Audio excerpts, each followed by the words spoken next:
Thank you, Mr. Speaker, and I'll be splitting my time with our honourable colleague from Yellowhead. Mr. Speaker, I'm standing today, we're talking about the longest trade dispute between our major trade partner, the U.S.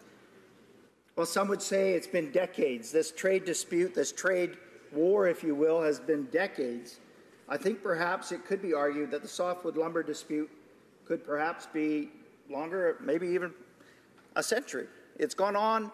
It's been one of the longest and most costly trade disputes that our country and our major trading partner, the U.S., have had for decades, for perhaps a century.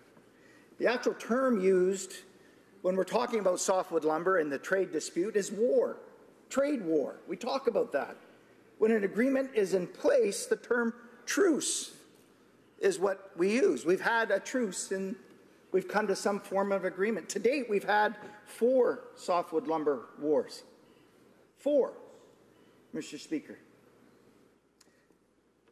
I want to bring this back to my riding in Caribou, Prince George. I want to talk about a community just north of Prince George. There's a little town in northern British Columbia called Mackenzie. Now, this is a town that has weathered many storms and should have gone under many times. In 2007, the town's 6 mills shut down, one by one. 1,500 of the 5,000 jobs that were available in the town were lost. Mackenzie is over 100 kilometers from the next nearest major center. Since the devastating job losses in 2007, new forestry operations have once again began to pop up. And while the job numbers have not returned to pre-2007 numbers, forestry investment has slowly come in over the years thanks to private investment and a secured softwood lumber agreement that our government, the previous government, secured in 2006. Mr. Speaker, I use the town of Mackenzie as an example because when an industry is faced with uncertainty, jobs leave. This leaves residents with nowhere to turn. When jobs go, so do schools, small businesses, and critical infrastructure. Over the course of the last 11 months, we've seen a lot of inaction on this file, Mr. Speaker. I'd go as far as saying the Liberal government has completely and utterly left forestry families in the dust. Now, Mr. Speaker, the Minister of Trade has come to this House time and again to say that reaching a new deal was a priority for this Liberal government right from the get-go. How much of a priority are the thousands of families who depend on the forestry industry to put food on their table when, in the 219 promises in the Liberals' campaign platform, not one mention of softwood lumber? There wasn't one mention of softwood lumber, not in their platform, but not in the Minister of Trade's mandate letter either, nor in the speech from the throne. As a matter of fact, one of the very first speeches that the Prime Minister gave, he said that Canada will become known more for its resourcefulness than its natural resources under his reign. I believe, Mr. Speaker, the first time that softwood lumber was even mentioned in this Parliament was from this side of the House. The Minister has time and again regurgitated talking points and offered simple platitudes, much the same as what we've seen earlier today. In March, she trumpeted a real breakthrough in the softwood talks, that they had the Americans at the table. In an interview, she actually said, she went as far as to reference Canada like the girl next door, that we haven't gotten noticed. But that's not the case anymore. No, with the President and the Prime Minister's new relationship, wow, things are great. Things are going to be amazing. As a matter of fact, I think she said that the President was giddy. She actually said the President was giddy over this new relationship. So giddy, in fact, that his handlers never seen the President so happy, ever, before. BFFs, I think, was the term that was used. We've heard that over and over again. Romance. And because of this, it was already delivering concrete results. They had a big meeting. They invited everybody to Washington. That included a glamorous state dinner. I think we heard lots about that. Red carpets, lots of selfies, a glamorous state dinner. Now what we know to be true is that the only table that they had the Americans at was the dinner table. That was it. Mr. Speaker, when I was in aviation, I was tasked with a new project. I always started with an outline of what I wanted to achieve, what our goal was. This started out with a broad proposal. And as I gained insight and feedback from those around me, which included naysayers and sometimes competition, my proposal became more targeted. I knew specifically what my negotiating position was, and I brought that to the bargaining table. Because you can only successfully argue for an outcome when you know what the goal is you're trying to achieve. You can't negotiate for a new car or a home unless you know what you want. The color or type of car, 2 doors or 4, hatchback or sedan. Is it going to be a 2-story walk-up, or do we want a bungalow? Mr. Speaker, the Liberals had no idea what they wanted this new deal to look like. They didn't consult broadly, as much as what they're trying to say that they've had 50 meetings and coast to coast, all these consultations. The truth of the matter is they arrogantly figured that they knew best. Nobody was going to be able to tell them what this next new softwood lumber was going to look like. In reality, you now have an industry and provinces that are in flux without consensus, which is why in August we called for an emergency meeting of the International Trade Committee. And I tabled a motion calling on the government to immediately convene a meeting with all provinces and industry representatives. You'll remember that. They keep using the same line that I commended the great work that they're doing. But the next line that they're not using is that I said, this is so important. We need to get the provinces and the industry around a table to try and build consensus, to try and save the negotiations. But this was shot down, Mr. Speaker. It was shot down by the member from Quebec that said this was a complete waste of time and money. Doing everything you can to protect Canadian jobs is not a waste of time, and it's not a waste of money. Being a leader means making difficult decisions, Mr. Speaker. The previous Conservative government knew this. And in 2006, Stephen Harper made the Softwood Lumber Agreement negotiations his #1 priority because jobs were on the line. And in 3 months, a deal was done. The livelihood of our rural communities was saved. Mr. Speaker, if the Liberal government was actually serious about trade, they would have worked more expeditiously to solve this issue. They would have taken up our offers of assistance, our suggestions. They would have ensured that Canadian lumber industry was able to continue to support the hundreds of thousands of middle-class families who depend on this vital sector for their livelihood by securing an agreement. A failure to renegotiate one of the most important trade agreements between Canada and the United States is simply inexcusable. Unfortunately, but not so surprising after what we've witnessed over the last year, that the Liberal government has once again failed to stand up for the hardworking Canadians employed in the natural resource sector. We know that Softwood Lumber Agreement expired in its entirety last week. The grace period expired last Wednesday. That the Liberals have been resigned to litigation rather than negotiation for some time. They told us so in August. I also want to offer a quote from the BC Minister of Forests, Steve Thompson. Any fight will be very expensive and complex. We know it's challenging, but a managed trade agreement is preferable to litigation. It's costly for producers, it's costly for government, and also harms U.S. consumers. Mr. Speaker, everyone seems to understand that jobs are on the line, except the Minister of Trade. All she had to offer was this: it's a tough deal to negotiate. It's fiendishly complex.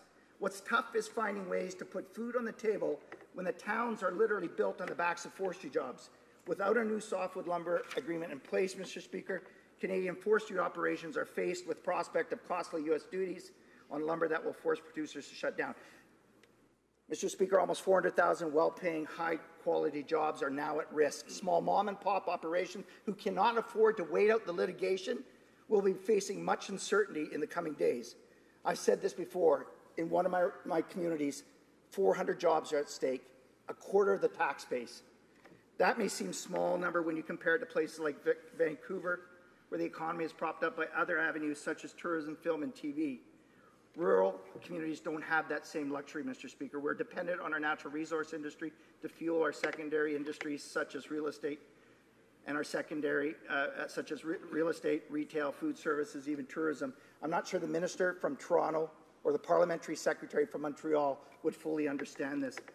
Mr. Speaker, I invite the minister and the parliamentary secretary to come to my riding because they would hear loud and clear from my constituents that are facing uncertain times. All we've gotten today is platitudes, simple regurgitated platitudes, and a minister who's content to have left one of the most important trade files between Canada and the United States on the back burner, and through her mismanagement, she has plunged Canada into softwood lumber trade war number 5. Thank you. Questions and comments. Questions et commentaires. L'honorable secrétaire parlementaire de la ministre du Commerce international. I thank the honourable member for his comments. It's easier to get a trade deal done when you've got WTO and NAFTA rulings that were undertaken by the previous Liberal governments over a period of years before you get into office and set the stage for it. What I want to ask the honourable member is which statements are true? At one point he was accusing us in question period, Mr. Speaker, of flying the white flag. Well, we clearly didn't do that. At another point, he was congratulating the minister this summer on her hard work, rightfully so, because of all her hard work. Mr. Speaker, I'm just curious to know what the honourable member would have done differently under the circumstances. The honourable member for Cariboo Prince George. Well, Mr. Speaker, they like to use quotes and misrepresent quotes from various places and where have you. But, Mr. Speaker, the reality is the quote that they're talking about, they're referring to, right after that, I did immediately say, look, there was not one mention in the mandate letter, not one mention in the speech from the throne. That's why we're calling on this committee to immediately convene an emergency roundtable of industry in the province. What would we have done differently? Well, Mr. Speaker, in 3 months, we managed to get a softwood lumber agreement on the table. 3 months, Mr. Speaker. Talk is cheap. Actions speak louder. Question et commentaire. Honorable député de Longueuil, Saint-Hubert. Merci, M. le Président. Je remercie mon collègue pour son discours, mais de toute évidence, pour nous, en tout cas, ce qui est très clair, c'est que le gouvernement de l'époque, le gouvernement conservateur, a vraiment dormi sur la switch. Hein? On est tombé dans une zone tampon actuellement, puis on est encore pris avec ce problème-là. Alors, c'est sûr que pour nous, on est content que vous ayez apporté cette motion-là aujourd'hui. C'est clair qu'il faut dire à ce gouvernement-là qu'il faut qu'il mette ses culottes et qu'il protège les travailleurs. Mais j'aimerais savoir ce que vous pensez, parce que je me doute bien que vous êtes contre, avoir un projet pour avoir un programme d'emprunt, un programme pour soutenir les entreprises, parce que la grande crainte des travailleurs de l'industrie du bois, c'est qu'il y a une surtaxe américaine qui débarque. J'aimerais vous entendre là-dessus. The honourable member for Cariboo Prince George. Well, Mr. Speaker, with all due respect to our honourable colleague, jobs are on the line, Mr. Speaker. The reality is that. Jobs are on the line. Our government not only negotiated a softwood lumber agreement in 2006 and 2012 with this very same BFF, the Prime Minister, our new Prime Minister, we negotiated a 2-year grace period, an extension, Mr. Speaker. And our discussions and our negotiations got us to the point where the next government, whoever that was, we're in a great position to be able to finalize that softwood lumber agreement, Mr. Speaker. And I think, again, Mr. Speaker, and I apologize if I missed part 2 of his question, but, Mr. Speaker, I don't think that adding incentives or grants to forestry industry are going to help, because then the U.S. is actually going to use that against us as that we're subsidizing industry. I think what we need to be doing is making sure that we are, again, getting that best deal forward and negotiating rather than litigating. Question et commentaire. The honourable member for Abbotsford. Well, thank you, Mr. Speaker. I want to thank the member for Cariboo Prince George for making such a compelling, powerful argument in favour of getting a deal with the United States on softwood lumber. The last time we had this kind of chaos within the forestry industry in Canada was, you guessed it, under the former Liberal government of Paul Martin and Jean Chrétien. And it was chaotic. It was a war in the woods, as it was called. And it took a Conservative government to resolve that. More recently, we have a Liberal government that claims that they had a framework agreement outlined with the United States. Nothing was delivered. I would ask my colleague from Cariboo Prince George to perhaps spell out what he has seen from this Liberal government to respond to this promise that they made, that there would be a clear framework to get this resolved within 90 days of the meeting between President Obama and Prime Minister Harper last March. Member for Cariboo Prince George. Well, as a matter of fact, Mr. Speaker, this government and minister have stood in this House and saying that we've got a real breakthrough. She's trumpeted that because of this new relationship that we are going to get a deal done. As a matter of fact, I believe they said that the 100 days, it was 100 days that they gave themselves a 10-day cushion. So it was 100 days that they said that they were going to have some framework in place, yet we didn't see anything. And another one was that the president himself stood and said it was a no-brainer that they were going to get the deal done.